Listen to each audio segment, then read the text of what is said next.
1979 में अलास्का में एक पायलट बेस को सूचित करता है कि उसने आसमान में कुछ अजीब देखा है और तकनीशियन यह खोजते हैं कि उनके सेंसर अजीब तरह से व्यवहार कर रहे हैं। इस बीच जंगल में 2 लकड़हारे काम खत्म कर घर जाने के लिए तैयार होते हैं।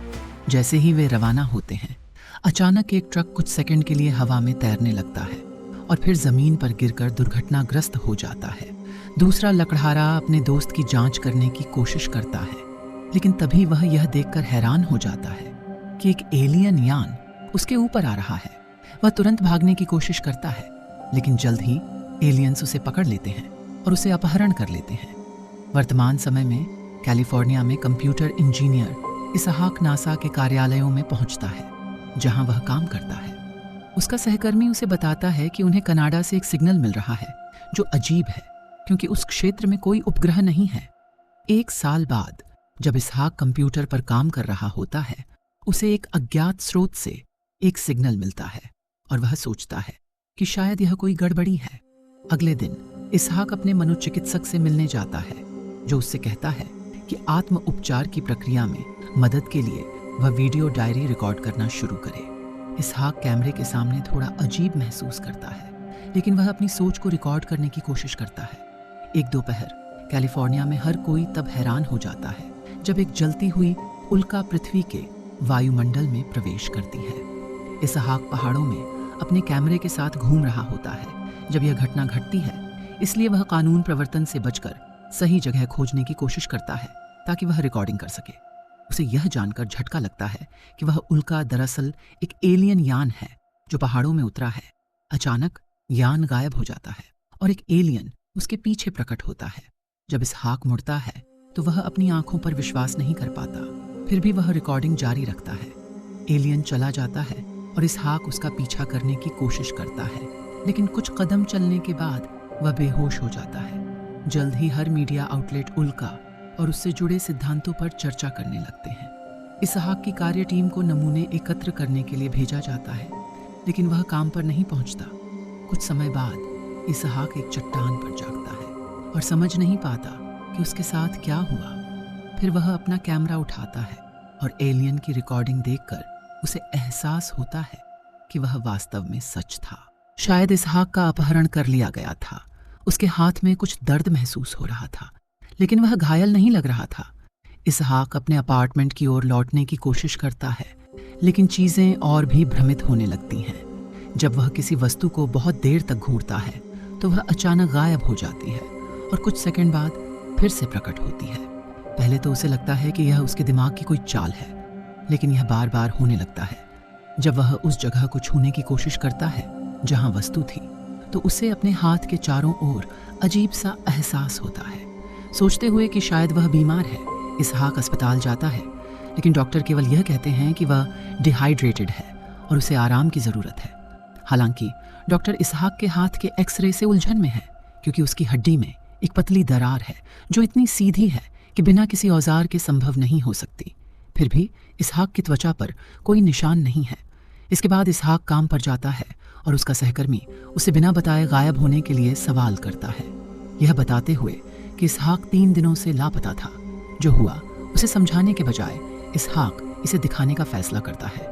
वह एक गिलास उठाता है और उसे गायब करने पर ध्यान केंद्रित करता है।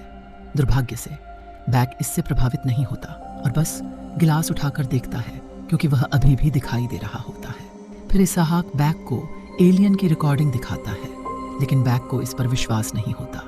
एक और सहकर्मी आता है और उस मिट्टी के नमूने लाता है जहां घटना घटी थी, लेकिन उल्का पिंड का कोई प्रमाण नहीं मिलता। बाद में इसहाक वीडियो को ऑनलाइन पोस्ट करने और इसे कुछ वैज्ञानिक पत्रिकाओं को भेजने का निर्णय लेता है। वीडियो तुरंत वायरल हो जाता है और अगली सुबह इसहाक को हजारों टिप्पणियां और इंटरव्यू के लिए कॉल्स मिलते हैं, जिनमें एक प्रसिद्ध टॉक शो भी शामिल है। जल्द ही इसहाक टीवी पर दिखाई देता है और अपनी कहानी साझा करता है। शुरुआत में होस्ट उससे विवरण मांगती है, लेकिन जल्द ही उसकी असली मंशा सामने आ जाती है और वह इसहाक की विश्वसनीयता पर सवाल उठाने लगती है, जिससे वह कैमरे के सामने एक मजाक बन जाता है। यह इंटरव्यू भी वायरल हो जाता है और इसहाक पर ध्यान आकर्षित करने के लिए झूठ बोलने का आरोप लगाया जाता है। यहाँ तक कि एक ट्रोल दावा करता है कि उसने इसहाक की वीडियो को नकली बनाने में मदद की थी। जनता की प्रतिक्रिया से इसहाक बहुत निराश हो जाता है, लेकिन वह हार मानने से इनकार करता है। इसहाक इंटरनेट पर उन लोगों को ढूंढने लगता है जिन्होंने उसके जैसी ही घटनाओं का अनुभव किया है।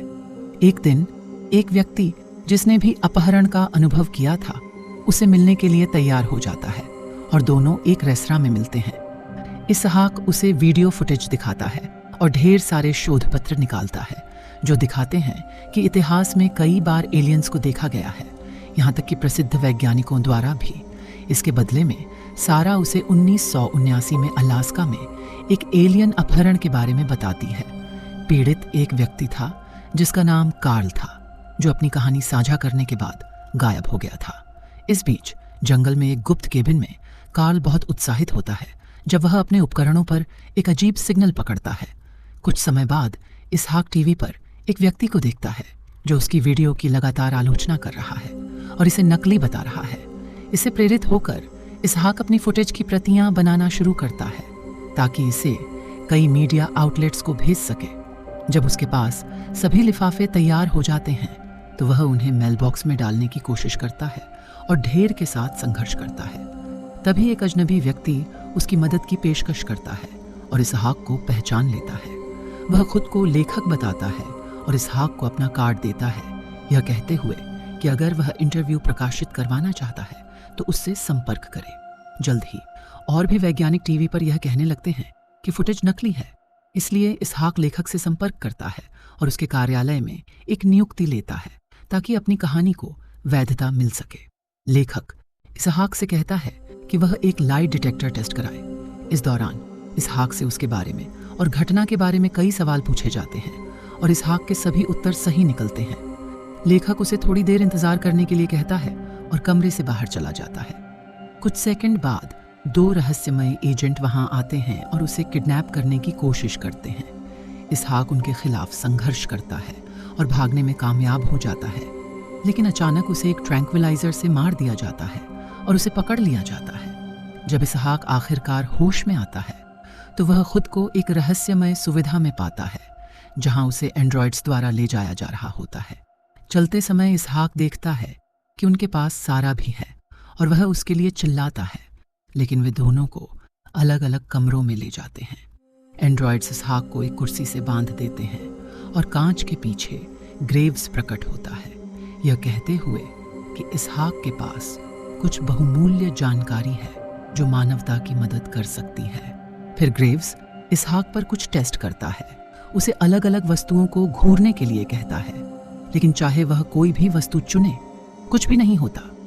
ग्रेव्स बार बार कार्ल के बारे में पूछता रहता है जो कथित तौर पर ब्रिटिश कोलंबिया में छिपा हुआ है। इसहाक को उस व्यक्ति के बारे में कुछ नहीं पता होता, जिससे ग्रेव्स और अधिक निराश हो जाता है। कुछ संघर्ष के बाद इसहाक किसी तरह अपने हाथों की बंधनों को ढीला करने में कामयाब हो जाता है।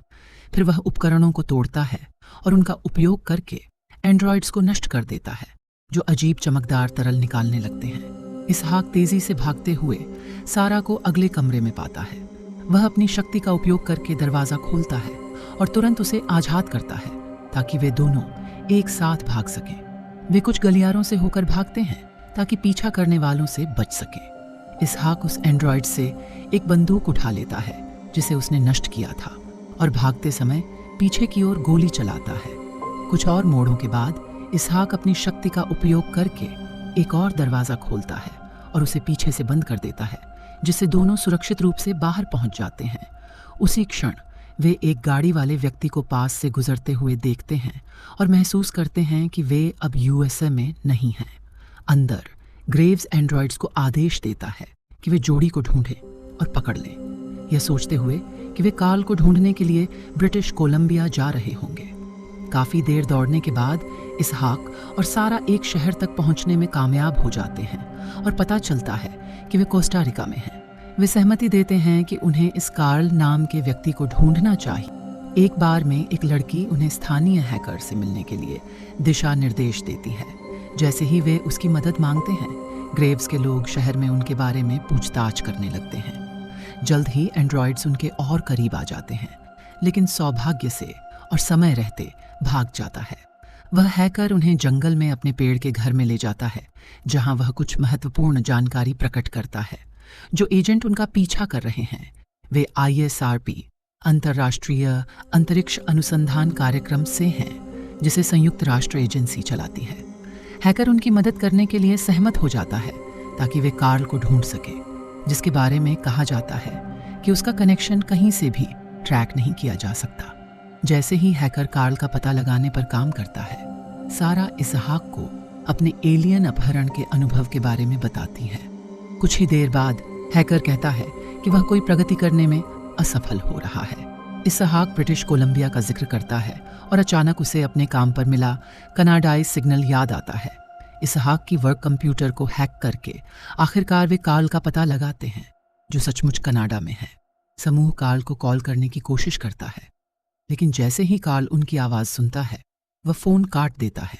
हालांकि वे हार नहीं मानते और फिर से कोशिश करते हैं, और इस बार इसहाक की अपहरण की कहानी और एजेंट्स का जिक्र करके वे कार्ल का ध्यान आकर्षित करते हैं। इसहाक समझाता है कि उसने अज्ञात स्रोत से एक सिग्नल प्राप्त किया था और उसे कार्ल को भेजता है। कार्ल जल्दी से इसे डिक्रिप्ट करता है और निष्कर्ष निकालता है कि एलियंस 5 दिनों में उसके स्थान पर आने वाले हैं। संभावित खतरे पर कुछ चर्चा के बाद समूह कार्ल के साथ शामिल होने के लिए सहमत हो जाता है। यह काफी लंबी यात्रा होती है, इसलिए वे विभिन्न प्रकार के परिवहन का उपयोग करते हैं। यात्रा के दौरान एजेंट्स उनका पीछा करते रहते हैं, क्योंकि इसहाक और सारा दोनों को बेहोश होने के दौरान ट्रैकर्स इंजेक्ट किए गए थे। हैकर उन्हें अपने कंप्यूटर पर देख लेता है, इसलिए टीम मजाकिया मास्क पहनकर उनके सेंसर को धोखा देने की कोशिश करती है। दुर्भाग्य से चाल काम नहीं करती। इसहाक और सारा ट्रेन की छत पर चढ़ जाते हैं, और जब एंड्रॉइड्स उनका पीछा करते हैं तो हैकर उनका इंतजार करता है और उन्हें ट्रेन से बाहर धक्का दे देता है। आखिरकार वे सही केबिन तक पहुंचते हैं, जहां कार्ल बंदूक की नोक पर उनसे मिलता है। उनकी पहचान जांचने के बाद कार्ल एक छोटा उपकरण निकालता है और इसहाक और सारा की बाहों में लगे ट्रैकर्स को निष्क्रिय कर देता है। ग्रेव्स तुरंत आखिरी सिग्नल्स को नोटिस कर लेता है, लेकिन उसके लोग पहले से ही उन गाड़ियों को ट्रैक करने पर काम कर रहे होते हैं जिनसे तिकड़ी यात्रा कर रही थी। टीम के बसने के बाद कार्ल पुष्टि करता है कि वह वही लकड़हारा था जिसे अलास्का में अपहरण कर लिया गया था। एलियंस के साथ संवाद करने के लिए जो संकेत इसहाक ने खोजा है वह अब तक का सबसे सटीक है। जेड बहुत प्रभावित है क्योंकि कार्ल ने इस प्रोजेक्ट को बनाए रखने के लिए कई मशीनें बनाई हैं। उस रात सारा डर के कारण सो नहीं पाती, इसलिए इसहाक उसे सांत्वना देता है और कहता है कि वह उससे मिलकर खुश है। 2 दिन बाद समूह एक केबिन में एलियंस या उनके आगमन के संकेत का इंतजार कर रहा होता है। अचानक वे क्षेत्र में एक कंपन महसूस करते हैं। इसहाक मजबूर होकर जहाज की तलाश में जाता है और 2 एलियंस का सामना करता है।